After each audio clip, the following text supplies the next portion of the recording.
Terima kasih Anda masih bersama kami dalam Berita Papua hari ini. Untuk Anda yang baru saja bergabung, kami akan menyajikan kembali 3 berita utama.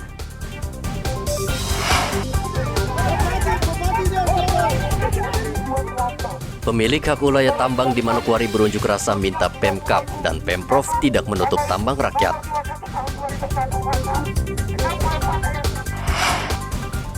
Empat penimbun BBM subsidi di Nabire diringkus polisi, 4 mobil disita.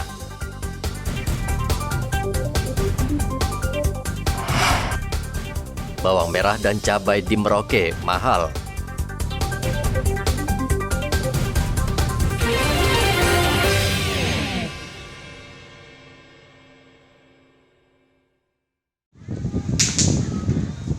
Bawang merah saat ini terus melonjak. Pekan lalu, bawang merah dijual Rp50.000 per kilogram. Kini harga bawang merah mencapai Rp65.000 per kilogram. Menurut pedagang, saat ini mereka kesulitan mendapatkan bawang merah. Kalaupun ada, bawang merah tersebut didatangkan dari luar Merauke. Kelangkaan ini menurut mereka merupakan penyebab utama bawang merah mahal. Harga bawang merahnya naik, Pak, ya? Iya, naik. Kalau minggu kemarin masih 50.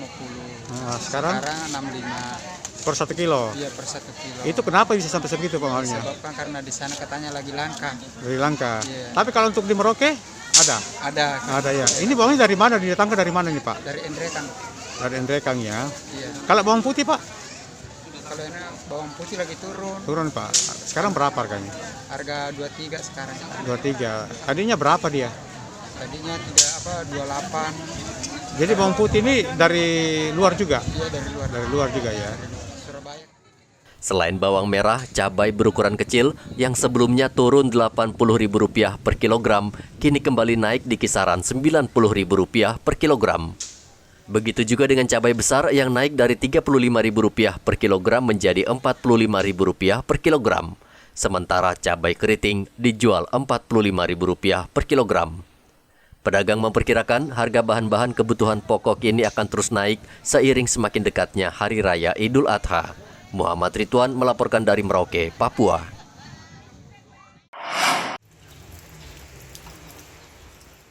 Menjelang Hari Raya Idul Adha, harga sapi perlahan mulai melonjak karena pasokan sapi lokal berkurang. Sementara sapi dari Jawa tidak diizinkan masuk ke Timika untuk mencegah penularan penyakit mulut dan kuku. Menurut pedagang, kelangkaan sapi inilah yang menyebabkan harga sapi mahal. Saat ini pemerintah hanya memperbolehkan pasokan sapi dari 4 kabupaten di Papua dan Papua Barat, yakni Merauke, Kerom, Sorong, dan Manokwari. Selain sapi, pemerintah juga melarang pasokan hewan ternak kambing dari Pulau Jawa, kecuali dari 4 kabupaten tersebut. Harga sapi ukuran sedang saat ini berkisar 25 hingga 30 juta rupiah per ekor. Sedangkan untuk ukuran besar mencapai 35 juta hingga 40 juta rupiah per ekor. Sorong, Manowari, terus Merauke. Iya, dari peternakan. Macam-macam, ada yang 25, ada yang 28, 29, 30, 35. Ada 2 ekor itu 40. 40 juta? Iya, sudah ada yang pesan-pesan langganan saya dari dulu. Sudah ada yang pesan. Kambing ini sedikit ya, nggak banyak. Jadinya ya ada yang 4 juta, ada yang 5 juta, 5,5, 6 juta, 7 juta. Sebenarnya dari Tual bisa, tapi harus melalui Sorong. Makanya kambing saya nggak bisa masuk yang 100 ekor itu.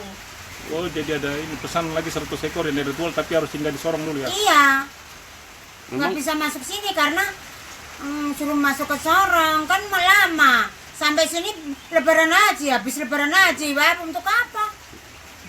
Dari Tual ke Sorong, harus tinggal di sana 14 hari. Nah, 14 hari ini sedangkan hari ini mepet. Nah ini aja gara-gara Surabaya ini toh. Gara-gara Sapi yang di sini ada dulunya yang berapa enggak ekor loh. sekarang? Hah? Sapi yang ada di sini Ini tahun kemarin berapa ekor sekarang yang ada? 12. Alhamdulillah boleh dicek, boleh dicoba.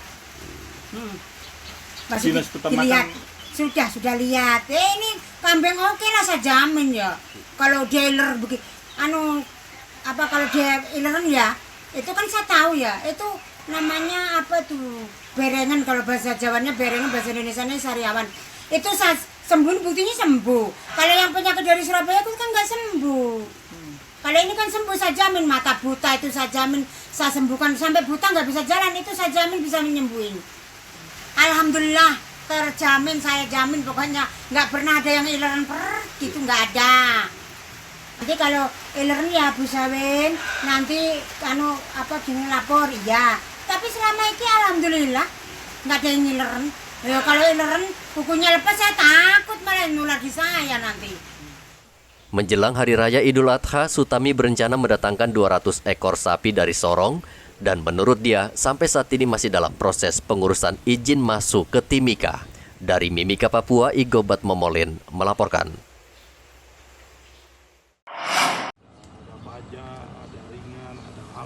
Ketua Lembaga Musyawarah Adat Suku Kamoro Lemasko Kabupaten Mimika, Gregorius Okoware, mengklaim tidak bertanggung jawab atas kasus penjualan besi tua ke Surabaya dan Jakarta. Gregorius Okoware mengatakan ada oknum tertentu yang mengatasnamakan Lemasko mengirim besi tua untuk dijual di luar Timika. Tindakan tersebut menurut Gregorius sudah mencemarkan nama lembaganya karena sampai saat ini Lemasko tidak pernah mengeluarkan surat atau izin untuk menjual besi tua. Lembaga musyawarah saat ini hanya mengurus besi tua yang berada di Mil 38 PT Freeport Indonesia. Jadi tidak boleh mengatasnamakan masyarakat 5 desa punya pemilihan wilayah punya besi tua. Tidak ada itu. Kemudian disinyalir oleh kelompok bahwa ini sudah dirangkul, itu bukan itu. Itu bukan ketua Lemasko yang membawa nama Lemasko juga. Itu besi tua. Ini kelompok besi tua. Kelompok besi tua yang mengatasnamakan bahwa ini besi tua dari suku Komoro. Saya mau tanya ini, besi tua itu Komoro punya besi, kita kirim baru taruh di Tangerang, taruh di Surabaya, taruh di mana deh, Cilegon, Jakarta. Kita orang Komoro tidak pernah kirim besi tua. Tahun berapa dong kirim? Taruh masyarakat Lima saya berkata tidak yang kirim. Kita tidak tahu sama sekali. Jadi itu bukan besi tuanya masyarakat suku Komoro. Itu besi tua itu adalah punya perusahaan-perusahaan lain yang ada di Indonesia. Ya, perusahaan-perusahaan yang ada di Indonesia itu mereka punya besi tua, taruh mungkin mereka titip. Kita ini buta, masyarakat saya ini buta. Lalu dikasih bakar-bakar begini, dipancing-pancing. Wah ini bahwa ini besi tua dari Freeport, ini besi tua dari Freeport. Akhirnya kita ketipu lagi oleh orang-orang yang ada di Jakarta. Itu saya dari lembaga, saya tidak ada hubungan masalah besi tua yang mengatasnamakan lembaga adat atau Lemasko. Gregorius meminta pengusaha yang merasa dirugikan oleh oknum-oknum tersebut segera melapor ke pihak yang berwajib agar dapat diproses hukum. Pengurus Lemasko geram pada oknum yang mengatasnamakan 5 desa dan lembaga dalam penjualan besi tua ke Jakarta dan Surabaya. Akibat perbuatan mereka, nama Lemasko tercoreng. Dari Mimika, Papua, Igobat Momolin melaporkan.